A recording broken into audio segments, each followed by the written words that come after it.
Silas Vance once believed he didn't deserve redemption. Haunted by one terrible mistake, he spent years running from his past across the American frontier. But when fate led him to a struggling widow on a forgotten Texas ranch, everything began to change. Together, they would face corruption, violence, betrayal, and impossible choices. Yet through it all, they would discover one powerful truth.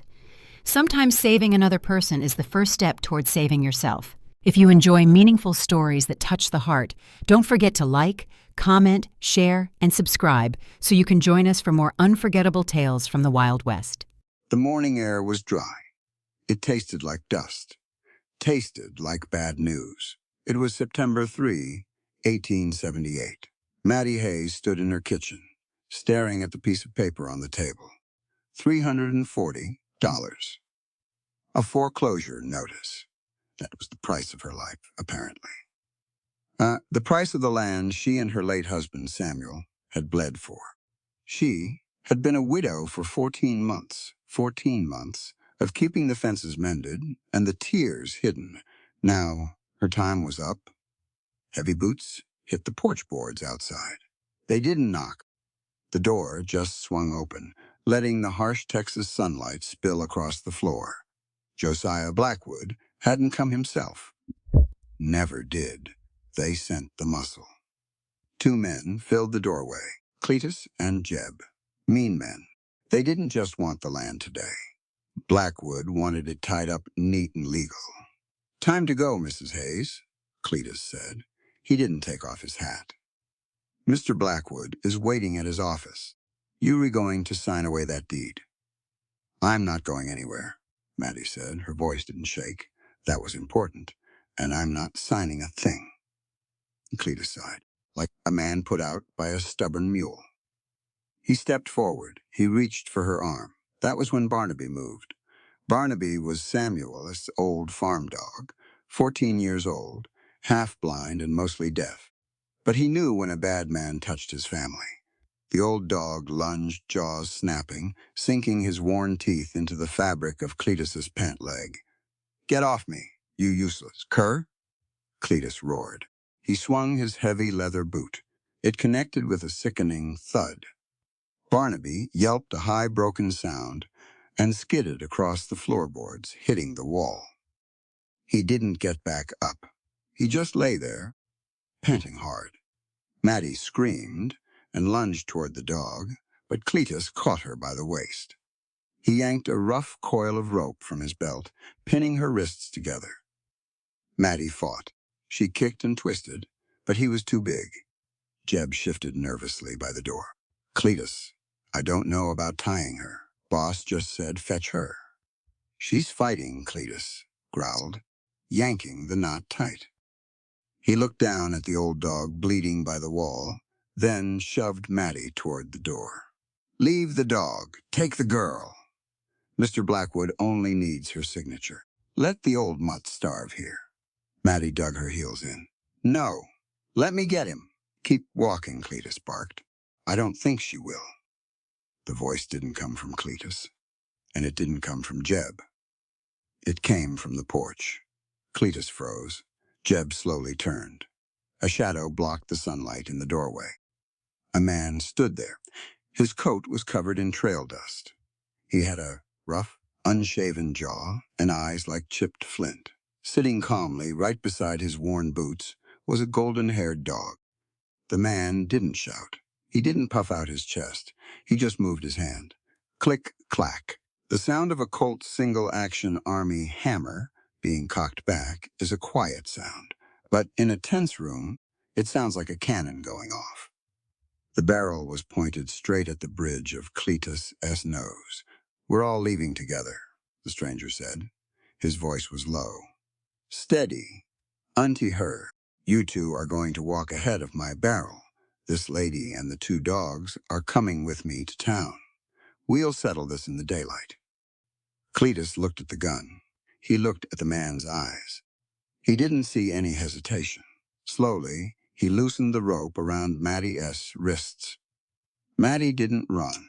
She dropped to her knees, gathering old Barnaby into her arms. The dog whimpered, licking her hand. The stranger stepped inside. Keeping his gun leveled, he gestured with his chin toward his own dog, Buster.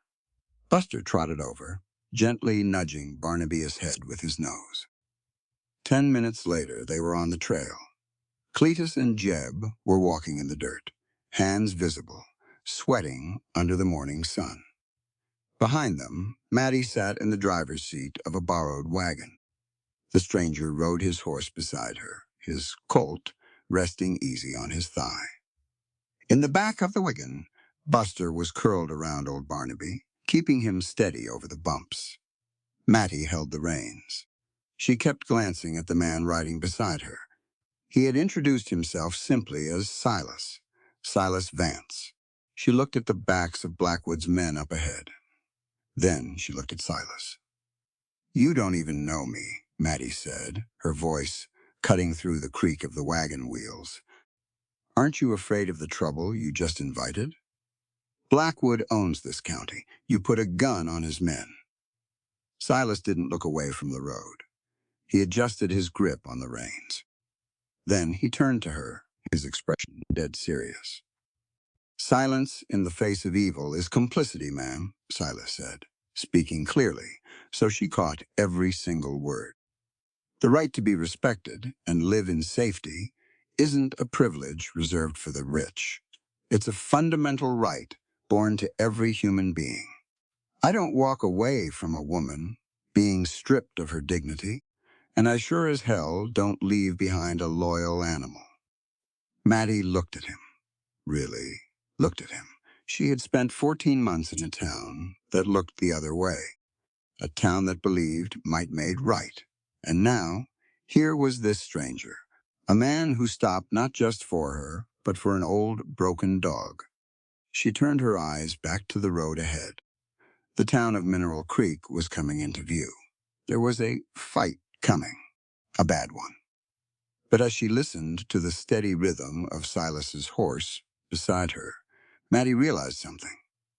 For the first time since her husband died, she wasn't riding into the fight alone. Mineral Creek was a quiet town. Too quiet. It was the kind of quiet that meant folks were scared. The wagon wheels squeaked. Dust kicked up. Silas rode beside the wagon. Cletus and Jeb walked ahead. They kept their hands where Silas could see them. People stopped on the boardwalks. They stared. They saw Matty Hayes, the widow, sitting tall in the wagon. They saw Blackwood S., hired muscles, sweating in the dirt. And they saw the stranger, with the cold eyes and the drawn colt. Nobody said a word. Nobody stepped in to help. Fear had bought this town. They reached the bank. It was a brick building, the only brick building in town. It looked heavy. It looked permanent. "Stop here," Silas said. He didn't yell. He didn't have to. Cletus and Jeb stopped dead. Silas dismounted. He kept the gun steady. He looked at Matty. "You wait right here. Keep the dogs in the wagon." Matty shook her head. "It's my land, my debt. I am going in." Silas studied her. He saw the fire in her eyes. He nodded once. "All right. Step behind me." They walked through the heavy oak doors. The bank smelled like cigar smoke and polished brass. Josiah Blackwood sat behind a large mahogany desk. He was a man who liked expensive suits. He had soft hands, hands that never swung an axe. Blackwood looked up. He saw his men. He saw the gun. He didn't flinch. He just smiled. A thin, cold smile. "Well," Blackwood said, "this is a dramatic morning. Cletus, I told you to invite Mrs. Hayes for a chat, not cause a scene." "Cut the act," Silas said. His voice was flat. "Your men put hands on her. They kicked her dog. They brought rope." Blackwood sighed. He leaned back in his leather chair. "A misunderstanding. Truly. I just wanted to finalize the paperwork. The foreclosure is legal. The deadline is today." "The deadline was sunset," Matty said. "And you tried to force my hand before noon. You sent thugs to steal what is mine." Silas stepped closer to the desk. He didn't point the gun at Blackwood. He didn't need to. He just let the hammer click down, safely, and holstered it. The sound echoed in the quiet bank. She has 30 days, Silas said. Blackwood chuckled. I'm afraid not, Mr. Vance, Silas Vance. And, yes, she does. I read the law board outside the courthouse. Any foreclosure contested with a notice of intent to pay gets an automatic 30-day stay in this county. That is the law, unless you bought the judge, too. Blackwood's smile faded. Just a little. He stared at Silas. He looked at the way Silas stood. Balanced. Ready. He saw the faded marks on Silas's coat where a Pinkerton badge used to sit. Blackwood knew when to push. He knew when to fold. 30 days, Blackwood said softly. Not a day more, Mrs. Hayes. $340. Or I take the land. And I won't send Cletus next time. I'll send the sheriff. We'll see you in a month, Mattie said. They walked out. The sun was blinding. They got back in the wagon. Silas mounted his horse. They left town the exact same way they came. Slowly, deliberately. The ride back to the ranch was quiet. The adrenaline was wearing off. Mattie's hands started to shake, just a little. She gripped the reins tighter to hide it. They pulled into the yard. The house looked small. The fences looked tired, but it was hers. Silas helped her down. He checked on Barnaby. The old dog was bruised, breathing heavy, but nothing was broken. Buster licked the old dog's ear. They went inside. Mattie put on a pot of coffee. The kitchen was quiet. Thank you, Mattie finally said. She poured the coffee, handed him a tin cup. I mean it. You didn't have to do that. I did, Silas said. He took a sip. Black. Bitter. Good. But 30 days isn't a long time. How are you going to get $340? Mattie sat down across from him. She looked at her scarred hands. Mustangs. There's a wild herd up in the High Valley. Good stock. If I can catch 10 of them, break them just enough to lead, the army buyer at Fort Stockton will pay $40 a head. That pays the debt. Gives me seed money for spring. Silas thought about it. Catching mustangs is hard work. Takes at least 2 people. You need someone to herd, someone to rope. I know, Mattie said. She looked him in the eye. I'll pay you. Room and board. $5 a week out of the profits. You help me catch them. We clear the debt. Silas looked at her. He saw a woman fighting for her life. He saw a woman who refused to quit. Deal, Silas said. He stood up. He finished his coffee. All right. We start tomorrow. I'll take the heavy chores. I'll chop the wood. I'll fix that broken corral gate out back. I'll haul the water. You focus on the gear and the cooking. I don't want you hurting yourself before we ride out. It's a man's job to do the heavy lifting anyway. I'll keep you protected.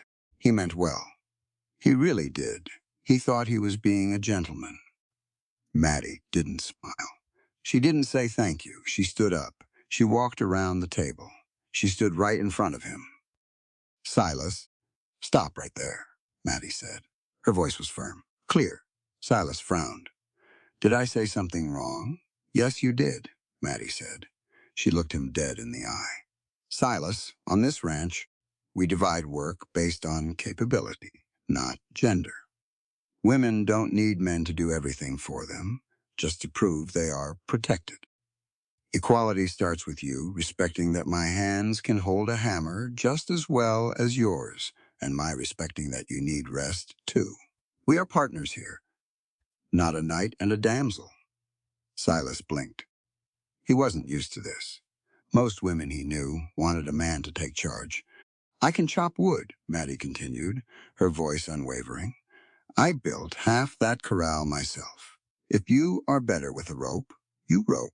If I am better at tracking, I track. But do not treat me like I am fragile just because I wear a skirt. True respect means you treat me as an equal partner in this business and in this life. Do you understand? Silas stood quiet for a long moment. He looked at her hands. He saw the calluses. He saw the strength. A slow, genuine smile spread across his rough face. He nodded slowly. I understand, Maddie, Silas said.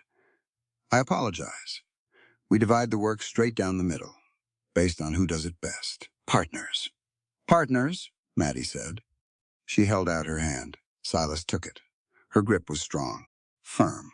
It felt like a promise. They spent the rest of the day prepping. Maddie fixed the corral gate while Silas oiled the saddles. They worked in silence, but it wasn't a heavy silence. It was the silence of two people who understood exactly where they stood. They were free people, making a free choice, and tomorrow they had horses to catch. The high valley was beautiful, and it was unforgiving. The wind blew hard. It carried the smell of sagebrush and dry earth. The sun beat down hot and heavy. The sky was a huge, empty blue. Silas wiped sweat from his eyes. He sat on his gelding. He held his lasso tight. His knuckles were white. They had been tracking for 4 hours. Maddie was right. She was a better tracker. She read the bent grass. She read the hoof prints in the dust. She knew exactly where the herd was heading. Over that ridge, Maddie whispered. She pointed toward a rocky rise. There's a water seep. They'll be resting. We come in slow, keep downwind. Silas nodded. He was tense. He wanted to get this done. He wanted to secure the money. He wanted to prove he could fix this. They rode up the ridge, slow, careful. They crested the hill. There they were, a small herd of mustangs. 12 of them. A big, dark stallion stood watch. The mares were drinking from a muddy, beautiful, wild, free. All right, Maddie whispered. We split. You go left. I go right. We pushed them gently toward the box canyon. Don't spook them. Slow and steady. Silas didn't hear the slow and steady part. He just saw the prize. He saw the end of the debt. He spurred his horse. He broke cover too fast. He swung his rope. Silas, no, Maddie hissed. It was too late. The dark stallion saw him. The stallion reared up. He let out a piercing whinny. The warning was clear. Panic hit the herd. They didn't run toward the canyon. They scattered. They bolted straight up the steep, rocky slopes. Dust exploded into the air. Hooves hammered the ground like thunder. Silas chased them. He pushed his gelding hard. He swung the rope, aiming for a young roan. He was riding too fast. The ground was too rough. His gelding stumbled. Silas almost went over the saddle horn. By the time he recovered, the herd was gone, vanished into the brush, leaving nothing but a cloud of dust. Silas pulled back on the reins. His horse was panting hard, lathered in sweat. Silas swore. He slammed his fist against his thigh. Maddie rode up beside him. She didn't yell. She didn't look angry. She just looked at his sweating horse. We're done for today, Maddie said quietly. Let's head back. The ride back to the ranch was long. Silas was quiet. He was boiling inside. He hated failing. He hated making mistakes. They reached the ranch at dusk. The sky was turning purple and orange. The air was finally cooling down. They untacked the horses. They brushed them down. Silas was rough with his brushstrokes. He was taking his anger out on the dirt. Maddie finished with her mare. She leaned against the stall door. She watched Silas. You're angry, Maddie said. I messed up, Silas muttered. He didn't look at her. I had the shot. I just went in too fast. I'll get him tomorrow. I'll run him down. Maddie shook her head. She walked over to him. She took the brush out of his hand. Walk with me, she said. She led him out of the barn. They walked to the fence line. They looked out over the darkening prairie. Buster trotted over and sat by Silas's boots. Barnaby slept on the porch. You're using your strength to force that horse into submission, Maddie said. Her voice was calm, but it carried weight. You wanted to dominate them. You wanted to win. That's how you catch a wild animal, Silas argued. You have to show them who is boss. You have to break them. Maddie turned to face him. The sunset caught the lines around her eyes. Lines of hardship, lines of wisdom. No, Silas, that is wrong, Maddie said clearly. She looked him straight in the eyes. Compassion and respect apply to animals just as they do to people. If you want a living creature to follow you, you don't threaten them with violence. You offer them safety. Silas frowned. They are horses, Maddie, not people. Pain is pain. Fear is fear, Maddie stated. It doesn't matter if you have 2 legs or 4. When you use force and intimidation to break a spirit, you don't gain a partner. You gain a slave. Ruling through fear only creates hidden enemies. It builds a relationship based on terror, not trust. She pointed back toward the town. That's how Blackwood operates. He uses his power, his money, and his thugs to force people to do what he wants. He scares them into submission. We don't do that here. We are better than that. Silas looked down at Buster. The dog looked up at him, tail wagging slowly. Silas had never hit Buster. He had trained him with patience, with food, with trust. Buster would walk through fire for him, not because he was scared, because he loved him. You can't force a Mustang to trust you by chasing it into the dirt, Maddie continued. You have to show them you are not a predator. You have to earn the right to put a rope on them. It takes patience. It takes empathy. You have to respect their life, their freedom, before you ask them to give it up for you. Silas listened. He really listened. He thought about the panic in the stallion's eyes. He thought about his own gelding, panting and stumbling, because Silas pushed him too hard out of greed. He took a deep breath. The cool evening air filled his lungs. The anger washed away. You're right, Silas said softly. I treated them like an enemy, like a prize, not like living things. Tomorrow, Maddie said, we go back. We track them again. But this time, we don't chase. We let them see us. We let them get used to us. We wait until they are ready to turn. Patience, Silas said. Respect, Maddie corrected, for the land, for the animals, and for ourselves. Silas nodded. He looked at Maddie. The twilight shadows softened her face, but her strength was clear as day. She wasn't just teaching him how to catch a horse. She was teaching him how to live in this world without becoming the very thing he hated. Thank you, Silas said. Maddie smiled, a real, warm smile. Come on, let's go eat. Tomorrow is a new day. They walked back to the house, side by side. The dogs followed. The prairie grew dark, but for the first time in a long time, Silas felt a light turn on in his mind. He was learning a new way to fight and a new way to live. Dust rolled up the ranch road. It wasn't a wagon, it was a carriage. Black lacquer, polished brass, pulled by 2 matched bays. Silas was at the woodpile. He stopped chopping. He rested the axe head on the chopping block. He watched the carriage roll into the yard. Josiah Blackwood stepped out. He wore a gray broadcloth suit. A gold watch chain hung across his vest. He looked entirely out of place against the weathered wood of the Hayes Ranch. He looked like money. He looked like trouble. Maddie stepped out onto the porch. She wiped her hands on her apron. Barnaby growled low in his throat. Buster stood by. Silas, hair raised along his spine. Dogs knew. Mrs. Hayes, Blackwood said. He tipped his hat. A perfect, polite gentleman. A beautiful morning, though dry. State your business, Blackwood, Maddie said. She didn't invite him up the steps. Blackwood smiled. It didn't reach his eyes. I came to make a reasonable offer. This arrangement you have with Mr. Vance here, it's admirable. Truly. But let's be honest. Catching wild horses is a dangerous game, and 30 days is a very short time. He pulled a folded paper from his inside pocket. I am prepared to offer you $500 for the deed, Blackwood said. Right now. Cash. That clears your debt and leaves you with enough to start fresh. Somewhere easier. Somewhere safer. Maddie looked at the paper. Then she looked at the man. This land was my husband's. His blood is in this dirt. It's not for sale. Everything is for sale, Mrs. Hayes, Blackwood said smoothly.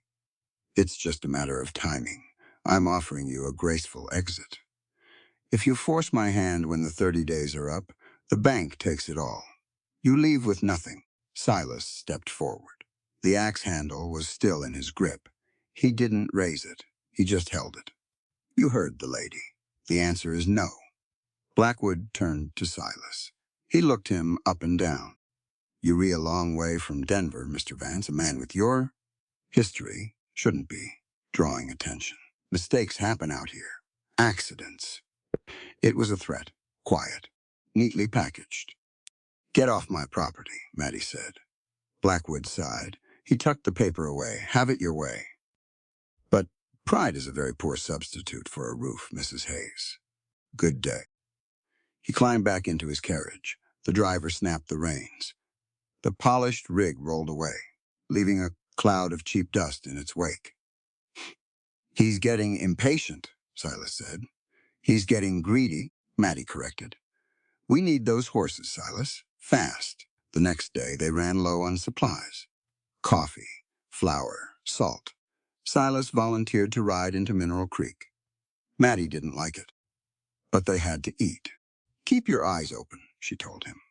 Always do, he said. Town was busy. Cowboys, miners, drifters. Silas got the supplies. He loaded the saddlebags. He kept his back to the wall. He was careful. But sometimes careful isn't enough. It happened in the alley between the general store and the saloon. Silas was walking back to his horse. 3 men stepped out from behind a stack of whiskey barrels. They weren't wearing masks. They didn't care who saw. They were Blackwood S men. Cletus wasn't among them, but these boys looked just as mean. No words were spoken. They just rushed him. Silas reacted fast. He blocked a punch.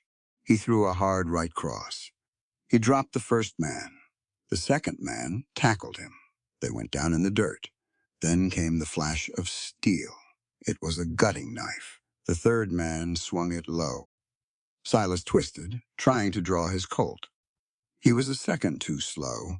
The blade caught his left arm. It tore through his coat. It tore through his shirt. It bit deep into the muscle. Fire flared in Silas' arm. He grunted. He kicked the man holding him, freeing his right hand. He drew the Colt. He cocked the hammer. The sound stopped the fight. Just like it had in Mattie's kitchen. The man with the knife backed away. He was smiling. His blade was red. Boss says hello, the man spat. The 3 of them scattered down the alley. Silas didn't shoot. A dead man in the street would bring the sheriff, and the sheriff belonged to Blackwood. Silas looked at his arm. Blood was soaking his sleeve, thick and fast. It was a bad cut. He managed to get on his horse. The ride back was a blur. The prairie spun. The heat beat down on him. By the time he rode into the ranch yard, he was swaying in the saddle. Mattie came running. She saw the blood. She didn't scream. She didn't panic. Get him inside, she told herself aloud. She helped him down. He leaned heavily on her. They stumbled into the kitchen. She sat him down in the wooden chair. Take off the coat, she ordered. Silas tried. His fingers were clumsy. Mattie pushed his hands away. She pulled the coat off. She ripped the bloody shirt sleeve open. The cut was jagged, deep, bleeding heavy. I need a doctor, Silas muttered. His face was pale. The doctor in town works for Blackwood, Mattie said. You go to him. You might not wake up. Hold still. She went to a heavy wooden chest in the corner of the room. She unlocked it. She pulled out a small leather roll. She brought it to the table and unrolled it. Silas blinked through the haze of pain. He looked at the tools. Forceps, curved needles, silk thread, clean linen bandages, a bottle of strong carbolic acid. Where did you get that? Silas asked. Hold your arm steady, Mattie said. She poured whiskey over the wound. Silas bit back a yell. The pain was blinding. Then she poured the acid. It burned worse than the knife. Then she threaded the needle. Her hands didn't shake. Her eyes were focused, cold, professional. She started to stitch. Silas watched her. He watched the way her hands moved, fast, precise. She knew exactly how deep to go, exactly how much tension to put on the thread. This wasn't farm medicine. This was battlefield surgery. "You've done this before," Silas breathed out. Maddie didn't look up. "Gettysburg, Antietam." "Shiloh. I spent 3 years up to my elbows in blood." Silas stared at her. "You were a combat nurse?" "I was." She pulled a knot tight, snipped the thread. "I went with the Union Army. I stitched up boys who were crying for their mothers. I held the hands of men dying in the mud." She moved to the next section of the wound. Her face was set in stone. "One night," Maddie continued, her voice steady and rhythmic against the pain, "they brought in Confederate prisoners. The hospital tent was full. Our boys were bleeding. The head surgeon told me to leave the rebels outside. Let them die. Said they were the enemy. Said they deserved it." Silas watched her face. "What did you do?" "I went outside," Maddie said. "I took my kit, and I stitched them in the dirt, under the rain." She finished the last stitch. She tied it off. She took a clean cloth and wiped the blood from Silas' arm. Then she looked up. She met his eyes. "During the war, I stitched up Union boys and Confederates alike. Folks called me a traitor," Maddie told him, her voice ringing with absolute clarity.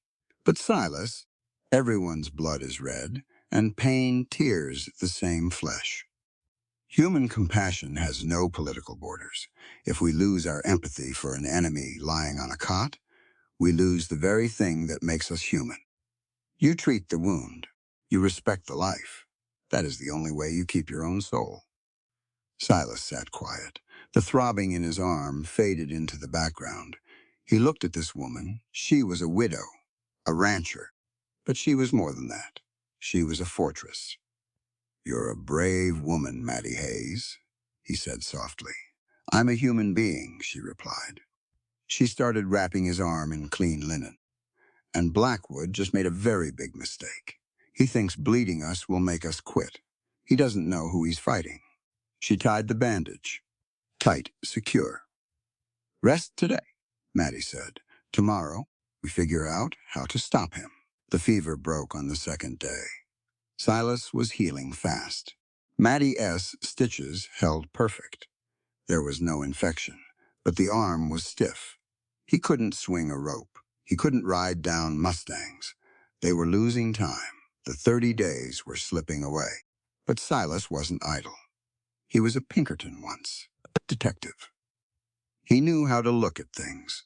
He knew how to follow the money. He sat at the kitchen table. He had a pencil. He had a piece of butcher paper. He was drawing a map of Mineral Creek and the surrounding county. Blackwood, offering $500 cash, didn't sit right with him. Land out here was cheap. The Hayes Ranch had water, yes, but not $500 worth of water. Blackwood was a banker. Bankers didn't overpay. Not ever. Unless the land hid something else. Gold? No, the geology was wrong. Oil? Too early for that kind of rush here. Silas tapped his pencil. He looked at the map. He drew a line connecting the major towns to the east. Then he drew the stagecoach routes. Then he remembered a conversation he overheard in the saloon the day he got stabbed. 2 men in suits. Strangers. Talking about surveying. Talking about grades and iron rails. Silas' eyes widened. He drew a new line. A straight line. Cutting right through the county. Right through the valley. Right through the Hayes Ranch. Maddie came in from the yard. She carried a basket of eggs. She looked tired. Running the place alone was taking its toll. "How's the arm?" she asked. "Sore," Silas said. "But my head is clear, Maddie. Come look at this." She set the eggs down. She walked over to the table. She looked at the butcher paper. "What is this?" Silas pointed his pencil at the map. This is Mineral Creek. Here are the neighboring ranches. Blackwood already holds the mortgages on 3 of them. Yours is the last piece holding out right in the middle. He traced the heavy black line he had drawn. The railroad, Silas said, the Texas and Pacific line. They are expanding west. They need a flat grade. They need water stations for the steam engines. Your land sits right in the mouth of the pass. It's the only logical route. Maddie stared at the paper. The pencil line cut straight through her home, straight through the pasture where Samuel was buried. If the railroad comes through, Silas explained, they buy the right-of-way. They pay top dollar. Whoever holds the deeds to this valley, when the train company arrives, is going to be richer than God. The kitchen was silent, only the ticking of the clock on the mantel. Maddie S. face turned pale. Then he turned hard as granite. Samuel, she whispered. What about him? Silas asked gently. A month before he died, he went to Austin, Maddie said. Her voice was trembling, not from sadness, from rising, burning anger. He went to file a land claim extension. He came back excited. Said he saw a map in the surveyor's office. Said our money troubles were going to be over. He wouldn't tell me more. Wanted it to be a surprise.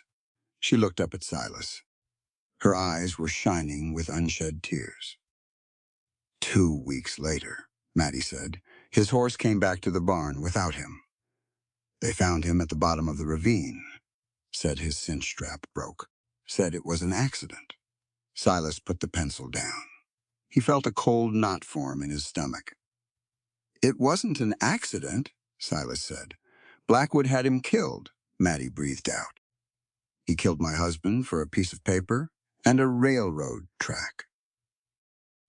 She grabbed the edge of the table. Her knuckles went white.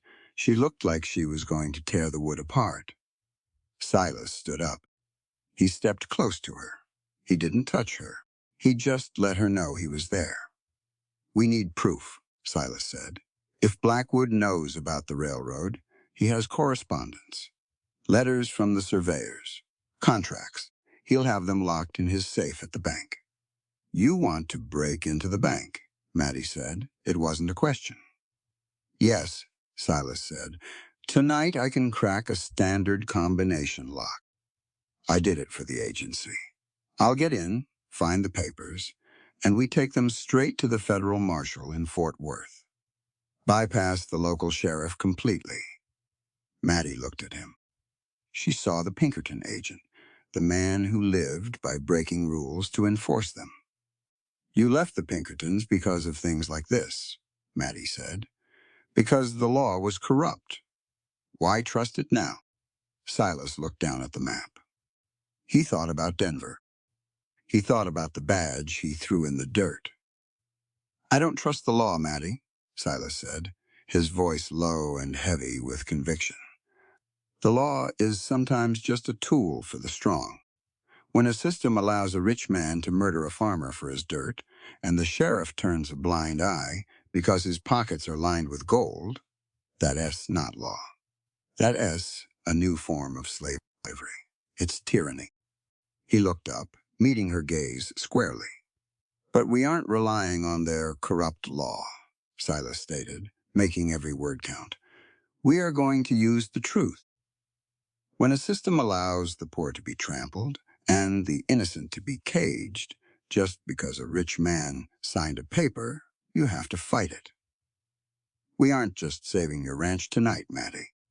We are defending a basic human right, the right to live safely, the right not to have your life's work and your loved one's life stolen by a tyrant. Every man and woman has the right to the fruits of their own labor. Blackwood is trying to steal that right. We are going to take it back. Maddie listened.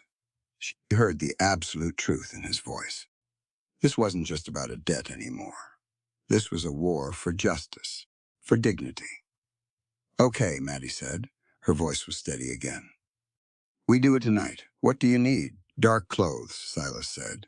Crowbar and my gun, just in case. No killing, Matty said strictly. If we kill, we are no better than him. We want justice, not revenge. I know, Silas said. He touched his bandaged arm. I'll be careful. They spent the rest of the day preparing. They fed the dogs. They loaded the weapons. They waited for the sun to go down. The prairie grew dark. The stars came out, cold and bright. Silas strapped his gun belt on. He checked the cylinder. Full. He looked at Matty. She was holding a lantern, standing by the door. I'll be back before dawn, Silas said. You better be, Matty replied. He walked out into the night. Buster whined, wanting to follow. Matty held the dog back. She watched Silas disappear into the shadows. The map of truth was drawn. Now, they had to walk into the fire to prove it. They had to wait for the moon to set. A bright moon was a thief's worst enemy. Silas sat on the low slope of the barn roof. It was the highest spot on the ranch. From up here, you could see the prairie stretching out forever. You could see the faint, flickering lights of Mineral Creek 5 miles away. The night was cool. The wind carried the smell of dry grass and distant rain. Buster was asleep in the hayloft below. Barnaby was curled up on the porch. The world was quiet. It was the kind of quiet that makes a man think. That makes a man remember things he'd rather forget. Matty climbed the wooden ladder. She carried 2 tin cups. Steam rose from them in the dark. She sat down beside him. She handed him a cup. Coffee, strong and hot. Moon goes down in an hour, Matty said. She looked out toward the town. I know, Silas said. He took a sip. It burned the back of his throat. It felt good. You don't have to stay up. I know what I'm doing. I'm not going to sleep, she replied.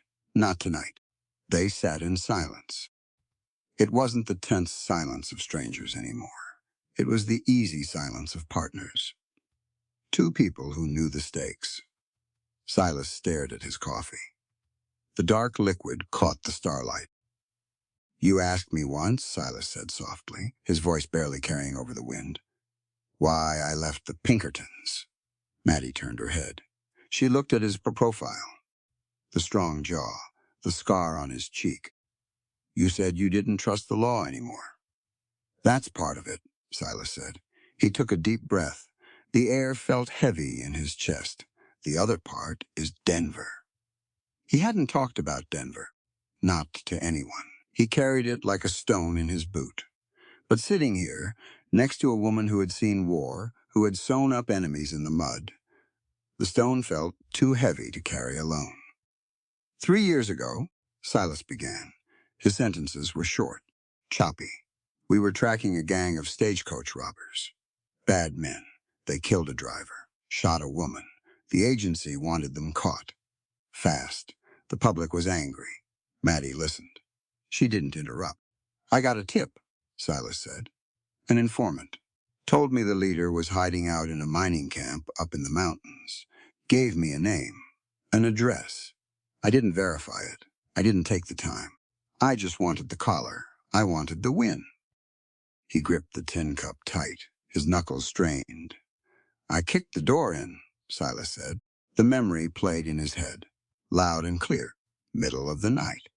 Dragged the man out of bed in front of his wife. He was shouting, swearing he didn't know anything. I didn't listen. I put him in irons, hooked him to my saddle. Silas stopped.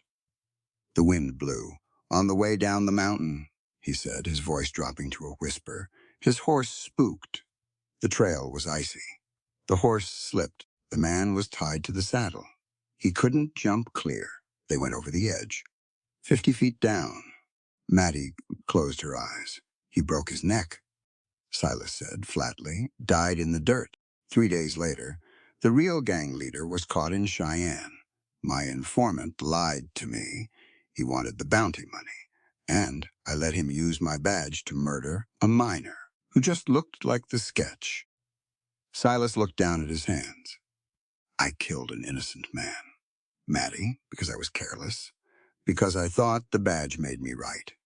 I went back, put my star on the boss's desk, and I wrote away. I haven't stopped writing since. He expected her to pull away. He expected disgust. A good woman didn't want a man with innocent blood on his hands, but Maddie didn't move away. She just looked at him. Her eyes were deep and steady. You've been punishing yourself ever since, Maddie said. It wasn't a question. It's what I deserve, Silas said. I shouldn't be here. I shouldn't be sitting on this roof, feeling the wind, drinking good coffee. He doesn't get to do that anymore. Maddie set her tin cup down on the shingles. She turned fully toward him. Silas, look at me, she said. He didn't want to, but he did. Regret means you still have a conscience, Maddie told him. Her voice was rhythmic, firm. Every word was a hammer driving a nail. It means your soul isn't dead, but punishing yourself forever is just a way to hide from living. You think misery makes you noble. It doesn't. It just makes you useless. Silas frowned. He died because of me. I know, Maddie said, and you can't change that. But listen to me. Healing isn't about forgetting the sin.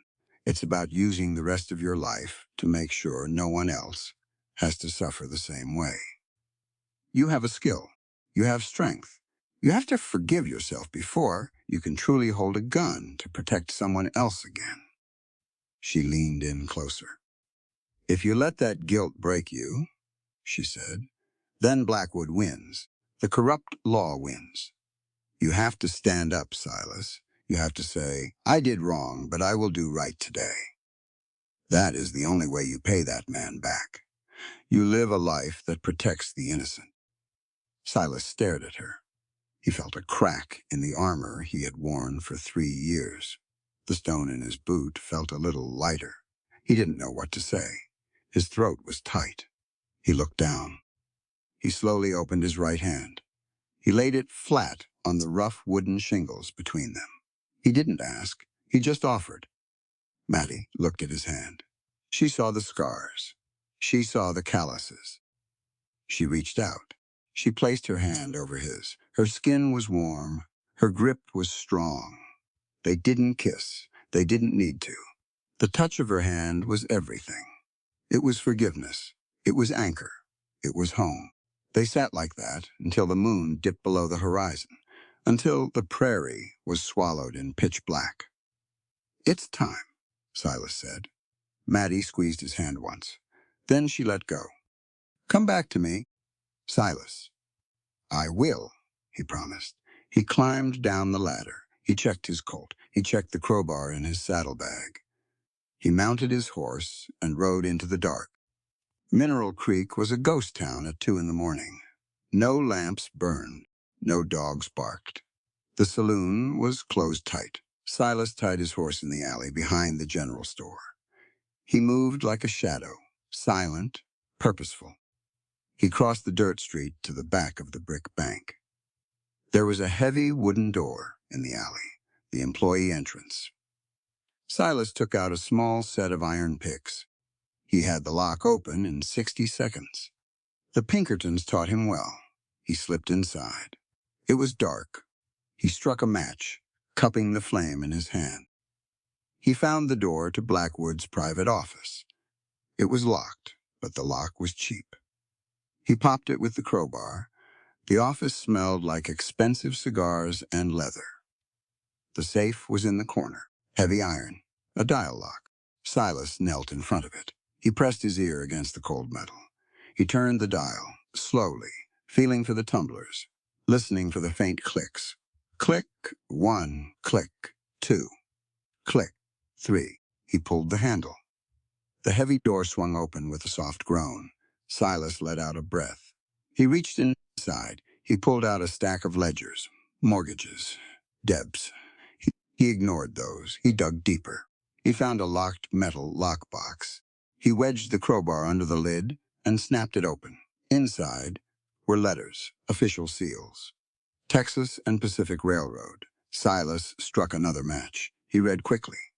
It was all there. The survey maps. The offers to buy the valley at 10 times the current value. And then he found it. A letter from a man named Ezekiel Boone, a local drifter and handyman. The letter was a demand for more money. It read, "Mr. Blackwood, I cut the cinch strap on Hayes's saddle just like you paid me to. He's dead. But I need another $50 to stay quiet." Silas felt his blood run cold. Cold, then boiling hot. He had the proof. Mattie was right. It was murder. He stuffed the letters and the map into his leather satchel. He closed the safe. He spun the dial. He turned to leave. He stepped out of the office into the main lobby of the bank. He heard the scrape of a boot on the floorboards. Silas dropped the match. He reached for his Colt. He was too late. A heavy wooden club swung out of the dark. It caught him on the side of the head. Pain exploded behind his eyes. Silas hit the floor hard. His gun skittered across the polished wood. Lanterns flared to life, blinding him. He blinked against the light. His head was ringing. Blood dripped into his eye. 4 men stood over him: Cletus, Jeb, and 2 others he didn't know. They held pickaxe handles. Josiah Blackwood stepped out from the teller's cage. He was fully dressed. He held a silver-handled cane. He looked disappointed. "I really hoped you were smarter than this, Mr. Vance," Blackwood said. Cletus reached down and yanked the satchel off Silas's shoulder. He handed it to Blackwood. Blackwood opened it, pulled out the letters, and smiled. "You see," Blackwood said, tapping the papers against his hand, "secrets are a commodity in this town, and I buy them all. Did you really think you could plan a robbery without me knowing?"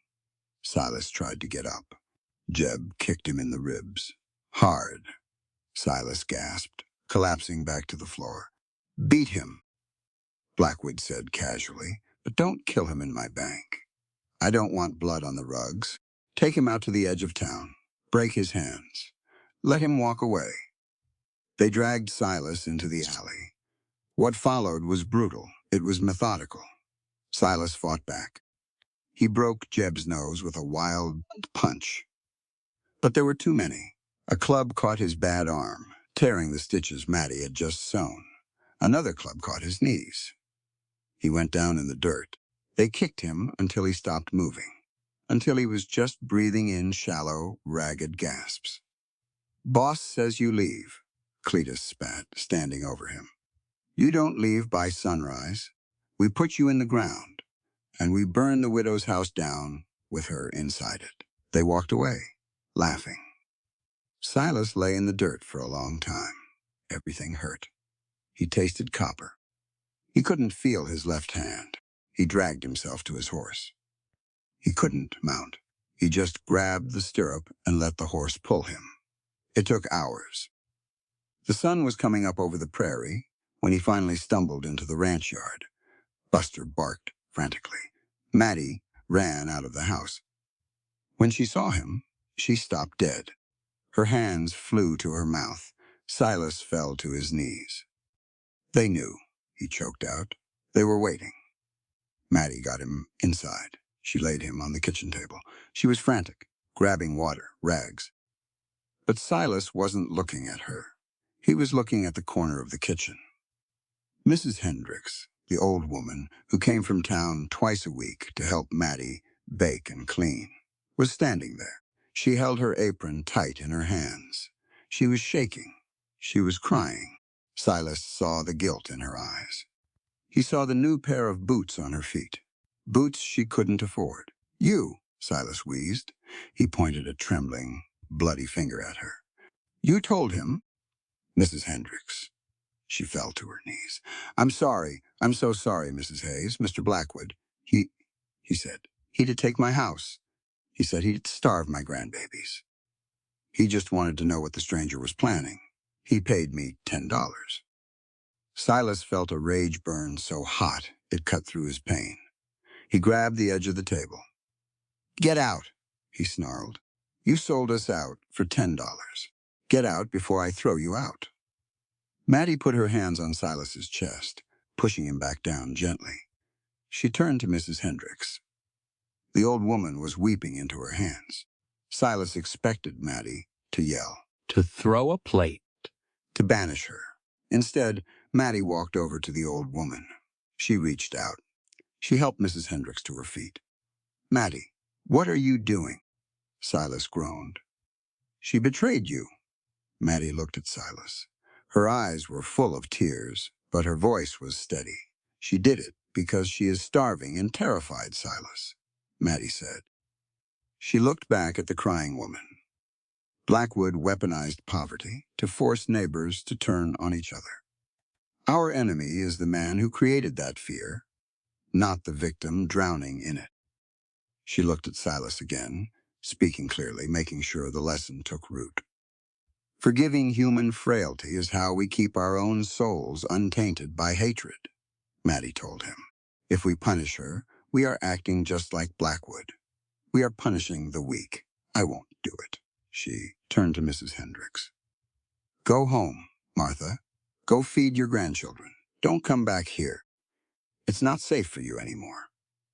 The old woman kissed Maddie's hand, crying, and ran out the door. The kitchen was quiet, just the sound of Silas breathing hard. Maddie came back to the table. She started cleaning his wounds.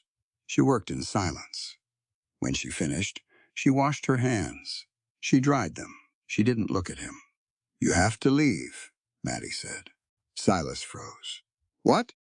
You heard me, Maddie said. Her voice cracked. She forced it steady. You have to pack your saddlebags and ride out today. I'm not leaving you, Silas said.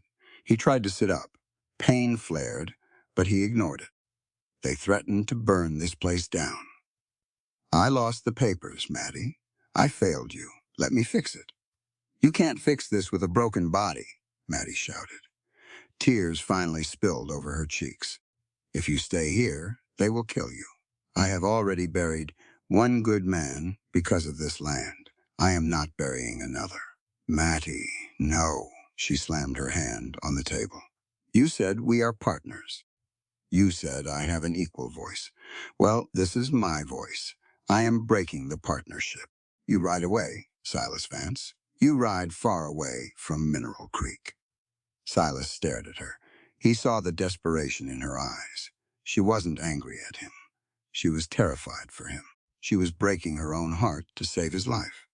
He slowly lowered his head. He had nothing left, no proof, no strength. Okay, Silas whispered. An hour later, his gelding was saddled. Buster was waiting by the horse. Silas stood on the porch. He was bruised, broken. He looked at Maddie.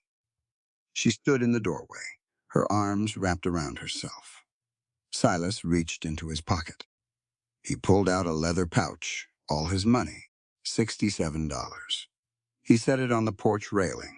He unbuckled his backup gun, a small Derringer, and laid it next to the money. He didn't say goodbye. Goodbyes meant it was over. He climbed into the saddle. He winced as his ribs pulled. He didn't look back as he rode out of the yard.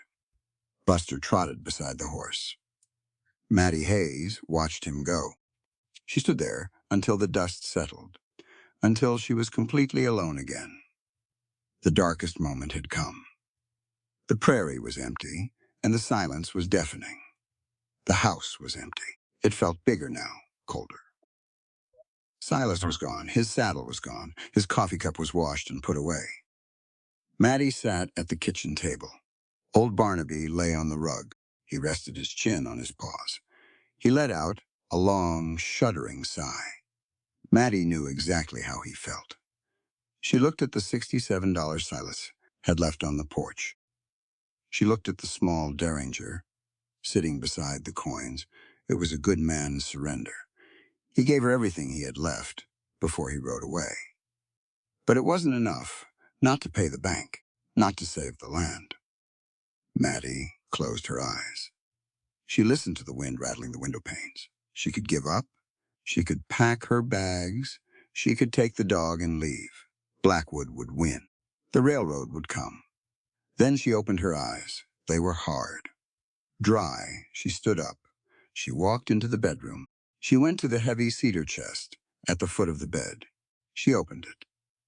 The smell of mothballs and dried lavender rose up. She dug past the quilts. She found a small, leather-bound book.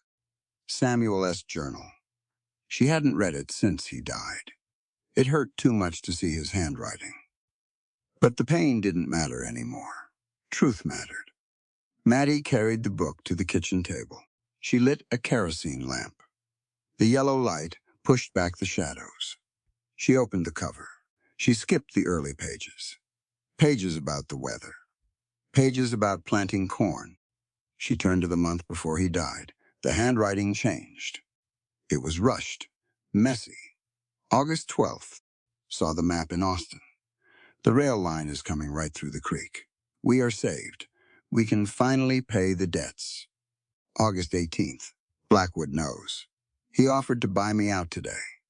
Low price. He threatened me when I said no. I saw the look in his eye. He means to take it. August 25th. I am being followed. Ezekiel Boone is watching the house. I caught him out by the barn. He ran. Ezekiel does dirty work for Blackwood. I need to go to the sheriff, but the sheriff drinks Blackwood's whiskey. Who do I tell? August 28th. I found Ezekiel at the saloon. I bought him a drink. He was drunk. He was scared. He told me Blackwood paid him $20 to cut the cinch strap on my saddle. Told me to be careful. I have to go to the federal marshal in Fort Worth.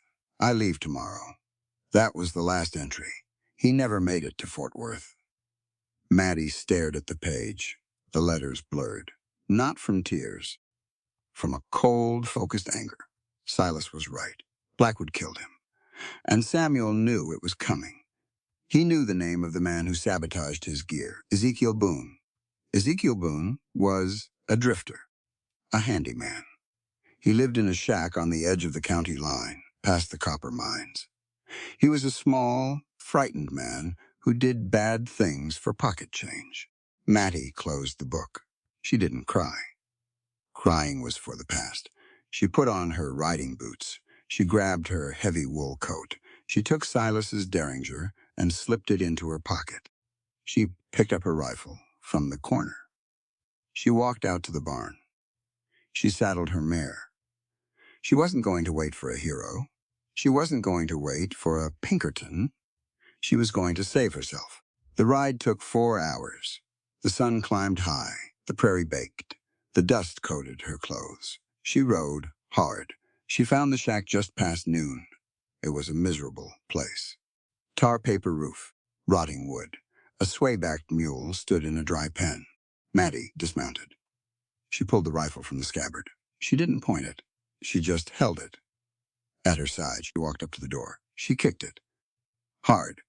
"Ezekiel Boone," she called out. "Open up." Silence. Then the sound of boots shuffling on dirt. The door creaked open. An inch. A single bloodshot eye peeked out. "Who's there?" a raspy voice asked. "Mattie Hayes," she said. Samuel's widow. The door tried to slam shut. Mattie shoved her boot into the gap. She pushed her shoulder against the wood. The door flew open. Ezekiel stumbled back. He was a skinny man, shaking. He smelled like cheap gin and unwashed clothes. "I don't know nothing," Ezekiel stammered. He put his hands up. "I swear, I don't know nothing about Samuel." Mattie walked inside. She shut the door behind her. The room was dark, hot. "I didn't ask you about Samuel," Mattie said evenly. "But since you brought him up, let's talk about the $20 Blackwood paid you." Ezekiel went pale. He backed up until he hit the stove. "No? No, that's a lie. Who told you that?" "Samuel told me," Mattie said. She pulled the leather journal from her coat pocket. She threw it on the small, greasy table. He wrote it down. 3 days before you cut his saddle strap. 3 days before you murdered him. Ezekiel stared at the book. His legs gave out. He slid down the wall and sat on the dirt floor. He put his head in his hands. "I didn't want to," Ezekiel sobbed. "Blackwood made me. He said he'd have Cletus break my legs. I was scared, Mrs. Hayes. I was so scared." "I know you were," Mattie said. Her voice wasn't cruel. It was just heavy, and Blackwood used that. He uses fear to make people do his dirty work. He'll kill me, Ezekiel cried. If I say a word, he'll kill me. Mattie walked over to him. She looked down at the broken man. She felt pity, but she didn't have time for it. Get up, Ezekiel, she ordered. He looked up at her. Tears tracked through the dirt on his face. What are you going to do? You are coming to town with me, Mattie said. Tomorrow morning is the final hearing. You are going to stand in front of the judge, and you are going to tell him what Blackwood paid you to do. Ezekiel shook his head wildly. No, I can't. He'll ruin me. He'll hang me. Mattie knelt down. She got right in his face. She needed him to hear this. She needed him to understand exactly how the world worked. Your fear is exactly what Blackwood relies on to choke the life out of this town, Mattie told him. Her voice was sharp, rhythmic, and clear. Every word carried weight. Freedom is never handed to us, Mr. Boone. It is bought with the courage to speak the truth when everyone else stays silent. You have the right to live without fear, but you have to claim that right yourself tomorrow in that courtroom. Ezekiel stared at her. He was trembling. But what if he wins? If you don't speak, he has already won. Mattie said plainly, if you stay silent, you are his slave for the rest of your life. Every time you close your eyes, you'll see my husband falling. Speak the truth. Take your life back. She stood up. She grabbed him by the collar of his shirt and hauled him to his feet. Pack a bag, Mattie said. You're sleeping in my barn tonight. And tomorrow, we go to court. Miles away, a different town, a cheap room above a noisy saloon. Silas Vance sat on a sagging bed. The room was dark. The air was stale. His arm throbbed. His ribs ached. His face was bruised purple and yellow. He held a glass of whiskey. He hadn't taken a sip. He just stared at it. He had run, just like Blackwood told him to. He had left Mattie. He had left the fight. He was doing what he did best, riding away from his failures. Buster sat by the door. The dog wasn't sleeping. He wasn't chewing a bone. He was just sitting there, staring at the wooden panels. Go to sleep, Buster, Silas muttered. The dog didn't move. He let out a low, persistent whine. He scratched at the door. We aren't going out, Silas said. He took a sip of the whiskey. It tasted like ash. Buster whined again. He turned his head and looked at Silas. Then he looked back at the door. He nudged the wood with his nose. The door faced east. It faced Mineral Creek. Silas closed his eyes. She told me to leave, boy. She doesn't want us there. We can't help her. Buster trotted over to the bed. He put his heavy chin on Silas's knee. He looked up with big, soulful brown eyes.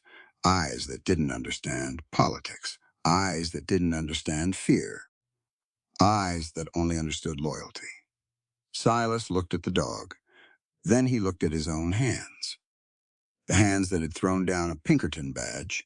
The hands that had failed to hold on to Blackwood's ledger. He thought about Mattie. He thought about her standing on the porch, sending him away to save his life. He thought about the way she stitched his arm. The way she looked at the stars. Healing isn't about forgetting the sin, she had told him. It's about using the rest of your life to make sure no one else has to suffer. Silas set the whiskey glass on the floor. He stood up. The pain in his ribs flared, but he pushed it down. It was just pain. Pain meant he was still breathing. He walked over to his saddlebags. He picked up his gun belt. The heavy leather felt right in his hands. He strapped it on. He tied the holster to his thigh. He checked the cylinder of the Colt. 6 bullets. He looked at Buster.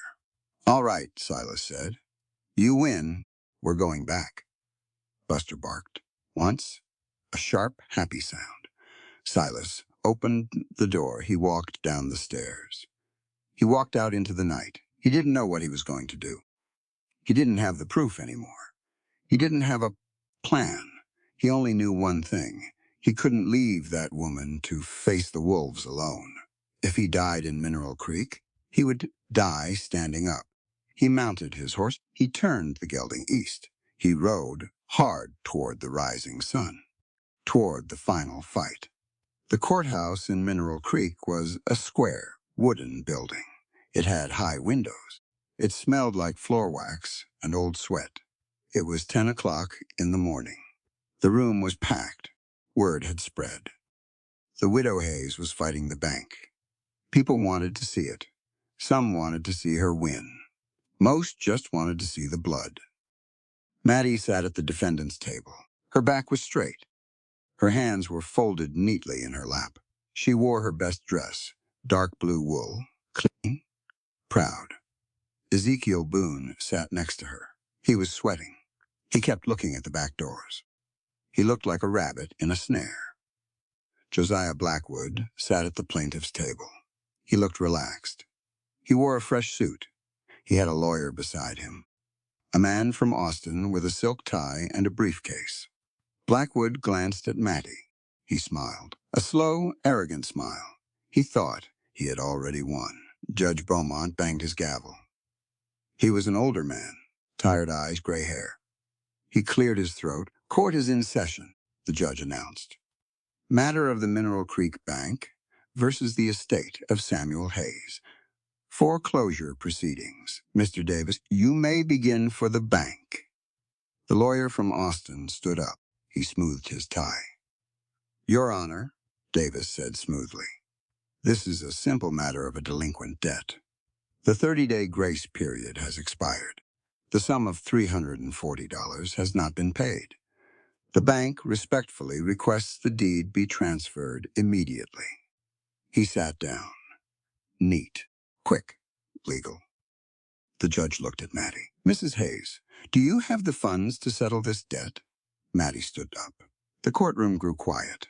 I do not have the money, Your Honor, Mattie said. Her voice carried to the back row. Because my husband was murdered before he could pay it. Murdered by the man sitting at that table. A murmur ran through the crowd. The judge banged his gavel. Order, the judge barked. Mrs. Hayes, that is a severe accusation. You cannot stall a foreclosure with wild stories. It isn't a story, Mattie said. She reached out and put a hand on Ezekiel's trembling shoulder. I have a witness, Ezekiel Boone. Blackwood's smile vanished. His eyes went cold. He stared at Ezekiel. Ezekiel flinched, looking down at his boots. Mr. Boone, the judge said, leaning forward. Stand up. Ezekiel stood. His knees shook. Did you have a hand in the death of Samuel Hayes? The judge asked. Ezekiel looked at Mattie. Mattie nodded slowly, giving him strength, giving him courage. I did, Your Honor, Ezekiel choked out.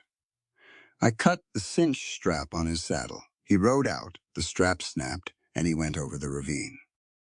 The courtroom erupted in gasps. And why did you do that, Mr. Boone? Mattie prompted loudly. Mr. Blackwood paid me to, Ezekiel said, his voice rising in panic. He gave me $20. He wanted the land. He knew the railroad was coming. He paid me to kill him. The crowd exploded. Shouting, pointing, the judge slammed his gavel over and over. Order in this court, the judge roared. Blackwood stood up. He didn't look panicked. He looked furious, but he kept his voice controlled. Your Honor, this is absurd, Blackwood said loudly, cutting through the noise. This man is a known drunkard. A drifter, he will say anything for $1. Mrs. Hayes obviously paid him to tell this lie to save her farm. He turned and pointed a finger toward the back of the room. And look who she associates with to build these lies, Blackwood shouted. Every head in the room turned. The heavy double doors at the back of the courtroom had opened. Silas Vance stood there. He looked like hell. His face was bruised. His arm was bound tight against his chest. But he stood tall. Buster sat loyally at his boots. Mattie's breath hitched. He came back. Blackwood sneered. That man is Silas Vance, a disgraced Pinkerton agent. He was fired for gross negligence. He caused the death of an innocent man in Denver 3 years ago. He is a fraud and a killer, and he is the one who brought this so-called witness forward. The testimony is tainted, is a desperate plot by a desperate woman and a disgraced gun for hire. The crowd began to mutter again. Doubt crept into the room. A disgraced Pinkerton, a drunkard witness. It looked bad. It looked very bad. The judge frowned, looking at Silas. Is this true, Mr. Vance? Were you dismissed from the agency for causing a death? Silas walked slowly down the center aisle. Every eye was on him. He stopped at the wooden gate. He looked at the judge. Then he looked at Mattie. I wasn't dismissed, Your Honor, Silas said. His voice was rough, but steady. I quit, but yes, I made a mistake. A man died because of it. I carry that every day. Blackwood slammed his hand on the table. You see, he admits it. The man has no moral character.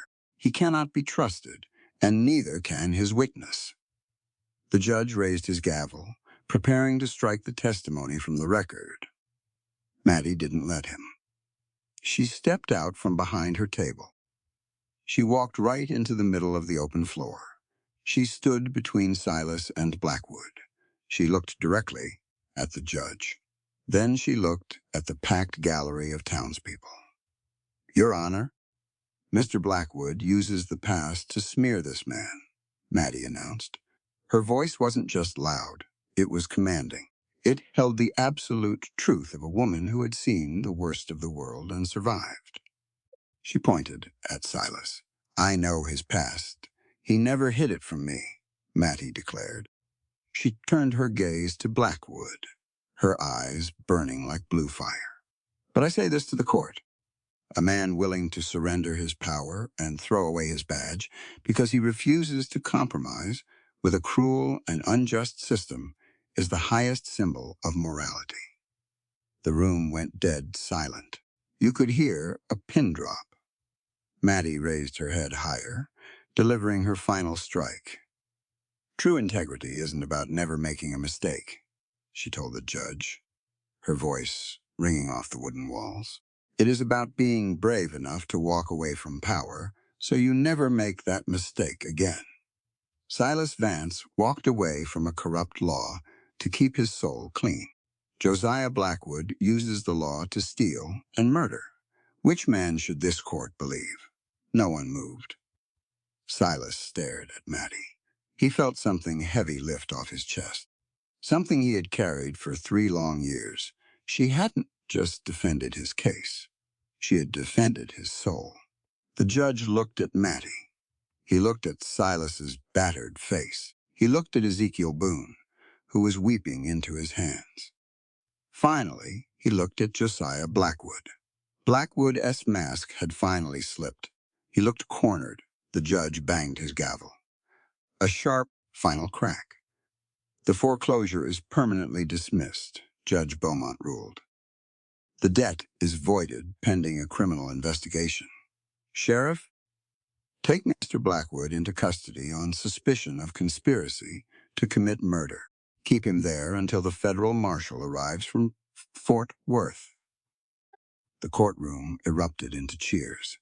Blackwood's lawyer immediately began packing his briefcase, abandoning his client. The sheriff stepped forward, looking nervous, and put a hand on Blackwood's arm. Blackwood yanked his arm away, glaring at Mattie with pure venom, before turning and marching out the side door with the sheriff. It was over. That evening, the prairie was quiet. The sky bruised purple and pink. A cool breeze swept through the tall grass. Mattie stood on the porch of her house. She held a cup of coffee. She looked out at the land. It was hers, truly hers. Silas stood a few feet away, leaning against the porch rail. His arm was a fresh sling. Buster and Barnaby were sleeping side by side under the steps. They had ridden back from town in silence. The adrenaline had faded, leaving behind a deep, heavy exhaustion. The marshal will be here in 2 days, Silas said quietly. Blackwood has money, but he can't buy his way out of a federal murder charge with a witness on the record. He's going to prison. Maddie nodded. She took a sip of her coffee. You came back, she said.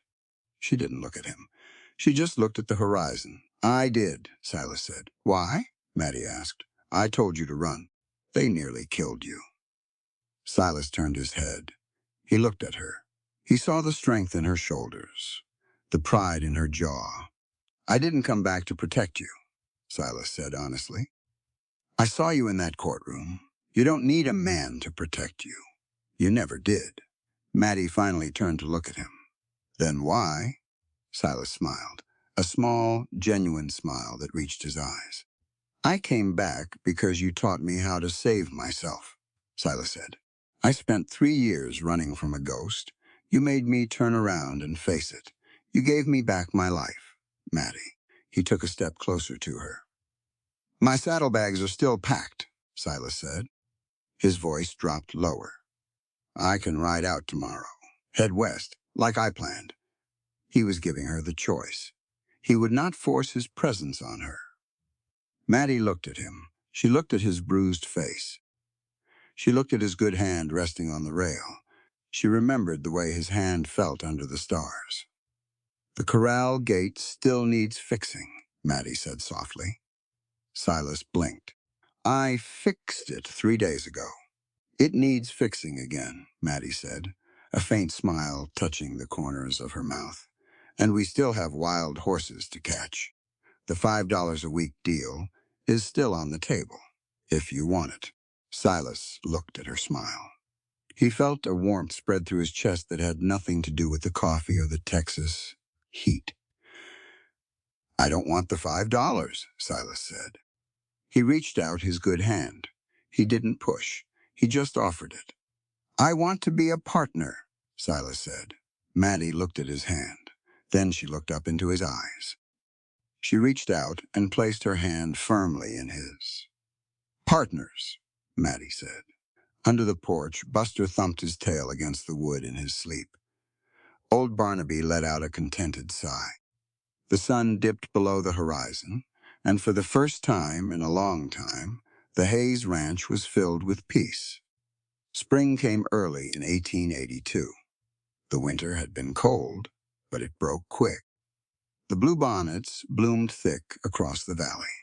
They carpeted the earth in blue and purple. The air smelled like wet dirt and new grass. It smelled like peace. 4 years is a long time on the Texas frontier. A lot can break in 4 years, but a lot can be built, too. The Hayes Vance Ranch didn't look like it used to. It didn't look tired anymore. The fences were straight. The barn had a new cedar roof.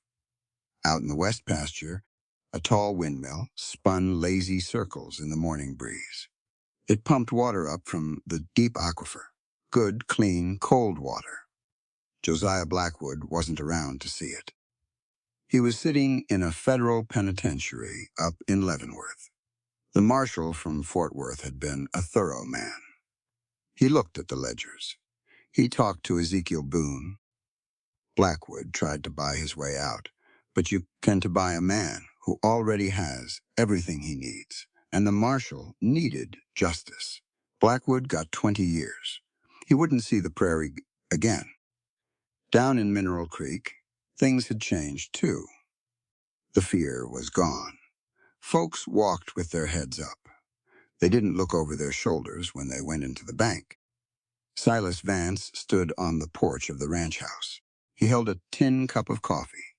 The steam rose up, curling around his face. He had a few more gray hairs at his temples. The scar on his left arm still pulled when it rained. But his eyes were clear. The heavy, dark shadow that used to follow him from Denver was gone. He took a slow sip of the coffee. He looked out at the yard. Down by the main gate, a wagon was pulling in. It was driven by a young farmer named Miller. Miller had a small plot of land 2 miles south. It was good dirt, but the creek over there dried up every August. Silas watched as Miller pulled his wagon up to the large wooden water trough. Silas had built just inside the property line. Maddie came out the front door. She held her own cup of coffee. She wore a faded blue cotton dress. Her hair was pulled back. She looked at Silas. Then she looked at the wagon down by the gate. "Miller is early today," Maddie said. "Got his spring planting done," Silas replied. "Needs the water to settle the seeds." They watched the young farmer hook a hose to the trough. He filled his barrels. When he was done, Miller looked up toward the porch. He took off his hat. He waved. Silas raised his coffee cup in return. Maddie smiled and waved back. Miller climbed into his wagon and drove away. He didn't leave any money. He didn't have to. Maddie leaned against the porch rail. She stood close to Silas. Her shoulder brushed his arm. "You know," Silas said, keeping his eyes on the road where the wagon disappeared. "Blackwood would have charged him $2 a barrel for that water. He would have bled that boy dry by midsummer, forced him to hand over his deed just to keep his crops alive." Maddie nodded slowly. She looked out at the spinning windmill. "Water shouldn't be a weapon, Silas," Maddie said. Her voice was firm. It was a truth she held deep in her bones. Blackwood wanted to control this valley by controlling who got to drink. But access to clean water, access to life, is a fundamental human right. It is not a privilege for the wealthy. When we share this water, when we provide it at a fair, honest price that folks can actually afford, we aren't just doing business. We are building a community based on mutual survival, not exploitation. No man should go thirsty just because another man wants to be a king. Silas looked at her. He loved the fire in her. It had saved his life. "You're right," Silas said. "A man's worth isn't measured by what he hoards. It's measured by what he provides." A low groan came from under the porch steps. Old Barnaby dragged himself out into the morning sun. The dog was 18 years old. He was entirely deaf. His eyes were clouded over with thick white cataracts. He moved slow, his hips stiff with age. But he was still breathing. He was still here. Barnaby found a warm patch of sunlight on the porch boards. He circled twice. He collapsed with a heavy sigh, resting his gray muzzle on his paws. A second later, Buster trotted around the side of the house. Buster was 7 now. The golden hair around his face was turning white. He wasn't a reckless pup anymore. He was a guardian. Buster walked over to Barnaby. He sniffed the old dog's ear. He checked on him. Then Buster laid down right next to the old dog, pressing his back against Barnaby's spine to share his warmth. Silas smiled. He looked down at the dogs. "I didn't think Barnaby would make it through the winter," Silas said softly. "He stubborn," Maddie said, "like the man who saved him." "I didn't save him," Silas corrected. "I just stood in the doorway. You re the one who carried him out." Maddie took a sip of her coffee. She looked toward the town. You could just see the roof of the new building they had put up last fall. It was a schoolhouse. Maddie and Silas had taken the first profits from the Mustang herd and bought the lumber. They hired a teacher from Austin.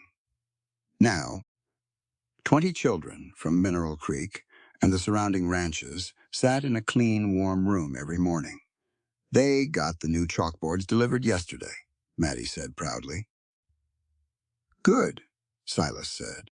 "Those kids need them." Maddie turned to face Silas. She wanted him to understand exactly why they had spent their hard-earned money on that building. "That schoolhouse means everything, Silas," Maddie said clearly, making sure the words landed. "Education is the absolute foundation of equality. As long as people are kept in the dark, men like Blackwood will always find a way to rule them. When you teach a child how to read a contract, how to do their own sums, and how to think critically for themselves, you give them a shield. You give them a voice. True equality in this country won't come from the barrel of a gun. It comes from the pages of a book. Knowledge is the one property no corrupt bank can ever foreclose on. Silas listened. He let the words sink in. He thought about the men he used to arrest. Desperate men, ignorant men, men who never had a chance to learn anything other than violence. You're giving them a chance, Silas said. A real chance to be free. We are giving them a chance, Maddie corrected, slipping her hand into his. Her hand felt rough, calloused, strong. It felt perfect. The sun climbed higher. The chill burned off the morning air. Silas looked down at his own hand, holding hers. He traced the scar on his knuckle. He thought about a lot of things. He thought about Denver. He thought about the rainy nights on the trail. Then he thought about the very first day he rode onto this ranch. He looked down at Buster and Barnaby, sleeping peacefully in the sun. I think about that first morning a lot, Maddie, Silas said. His voice was low, rhythmic. When I rode up to this house, when Cletus had you tied up, when he kicked old Barnaby across the floor. Maddie squeezed his hand. She remembered it too, every terrible second of it. I remember what Cletus said, Silas continued. Leave the dog. Take the girl. Silas shook his head slowly. He looked out across the sprawling, beautiful valley they had fought so hard to keep. That right there, Silas said, speaking with absolute conviction. That is the anthem of every greedy, broken man in this world. They want us to believe that you have to sacrifice the weak to survive. They tell us that empathy is a liability, that a dog is just a dog, that a woman is just a signature on a piece of paper. They arrange the whole world to make us believe that stepping on each other is the only way to climb. He turned to Maddie. He looked deep into her eyes. He wanted to leave her with this. He wanted this to be the truth that guided the rest of their lives. But you know what, Maddie? Silas said, his voice ringing clear and true over the quiet porch. The greatest strength a human being has isn't crushing others to survive. It isn't violence. It's the right to say no to evil. True strength is the equality we share when we stand shoulder to shoulder. It's us looking at a broken system and refusing to play its game. And most importantly, it is a love strong enough to say, no one gets left behind. Not the widow, not the drifter, not the old, useless dog. Everyone matters, or nobody matters. We walk this road together, all of us, or we don't walk it at all. Maddie listened. The wind blew a stray strand of hair across her face. She didn't brush it away. She just kept looking at him. She saw a man who had been broken by the world and who had rebuilt himself into something better, something kind. We walk it together, Maddie agreed softly. She stepped closer. She rested her head against his shoulder. He wrapped his arm around her. They stood there for a long time. They drank their coffee. They listened to the squeak of the windmill. They felt the Texas sun warming the wooden boards beneath their boots. Under the porch, Buster let out a soft snore. Barnaby twitched in his sleep, dreaming of a time when his legs were fast and the fields were endless. They were safe, they were free, and they were equal. The story didn't end with a shootout. It didn't end with a chest of gold. It ended the only way a good story should, with a quiet morning, with a shared cup of coffee, and with two people standing side by side, knowing they had done the right thing. The circle was complete. The prairie stretched out before them, vast and beautiful and waiting. They were all leaving together, into the light.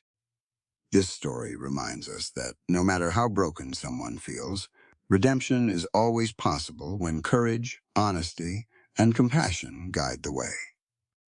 Here on this channel, we tell moving Western stories filled with cowboys, love, forgiveness, sacrifice, family values, and the enduring humanity of life on the frontier.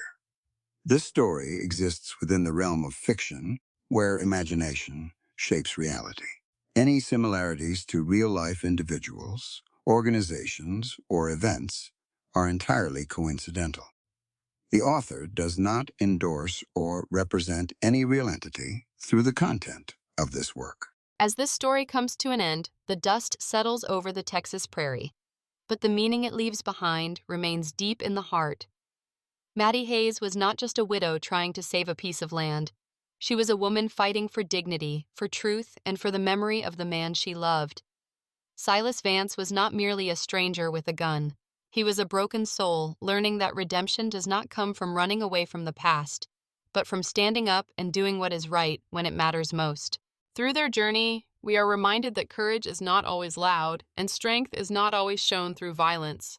Sometimes courage is a woman refusing to sign away her home. Sometimes strength is a wounded man returning to face danger. Sometimes love is found not in grand promises, but in loyalty, sacrifice, and the quiet decision to stand beside someone when the whole world walks away. This story teaches us that compassion is never weakness. Maddie showed mercy even to those who betrayed her, because she understood that fear and poverty can break people in ways cruelty never should. She taught Silas, and all of us, that every life has value, whether it belongs to a friend, an enemy, a stranger, or even an old faithful dog. In a world where powerful men used money, fear, and the law to crush the weak, Maddie and Silas proved that truth still has a voice, and justice can still rise from the dust. The lesson of this tale is simple but powerful. Never surrender your dignity, never let guilt destroy your future, and never believe that kindness makes you weak. Real strength is the courage to protect others, to forgive without becoming blind, to love without losing yourself, and to fight for what is right without becoming the very darkness you oppose. May this story remind every listener that no matter how lonely the road becomes, one act of compassion can change a life, one voice of truth can shake an empire, and one wounded heart can still find its way home.